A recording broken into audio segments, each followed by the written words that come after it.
ആശിക്കങ്ങൾക്ക് മരണം ഇഷ്ടമായിരിക്കുന്നതാണ്. ആശിക്കുകൾക്ക് മരണം ഇഷ്ടമായിരിക്കുന്നതാണ്.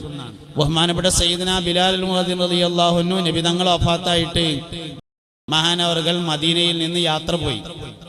ദൂരം സഞ്ചരിച്ച് മരുഭൂമിയിലൂടെ താണ്ടി പോയി. മഹാനവറുകൾ കല്യാണമൊക്കെ കഴിച്ച് താമസാക്കി. നാട്ടുകാർ മഹാനവറുകളെ വളരെ ആദരിച്ചു, ബഹുമാനിച്ചു. കുറേ കാലങ്ങൾക്ക് ശേഷം മൂപ്പർക്ക് മരണത്തിന്റെ അസുഖം ഉണ്ടാകുന്ന സമയത്ത് അദ്ദേഹത്തിന്റെ ഭാര്യ കരയാണ്. ബഹുമാനപ്പെട്ട സയ്യിദുനാ ബിലാലുൽ മുഅദ്ദിൻ റളിയല്ലാഹു അൻഹുവിന്റെ ഭാര്യ കരഞ്ഞപ്പോ ബിലാൽ റളിയല്ലാഹു അൻഹു പറഞ്ഞു, അത്രേ മോളെ, എന്തിനാ നീ കരയുന്നത്? ഞാൻ ഇത്ര കാലം എന്തിനാ കരഞ്ഞിരുന്നത്? അത് ഇന്ന് അവസാനിച്ചിട്ട് എന്റെ ഹബീബിനെ നാളെ കാണാൻ വേണ്ടി പോവുകയല്ലേ എന്ന് പറഞ്ഞ് സയ്യിദുനാ ബിലാലുൽ മുഅദ്ദിൻ റളിയല്ലാഹു അൻഹു ചിരിച്ചു എന്നാണ്.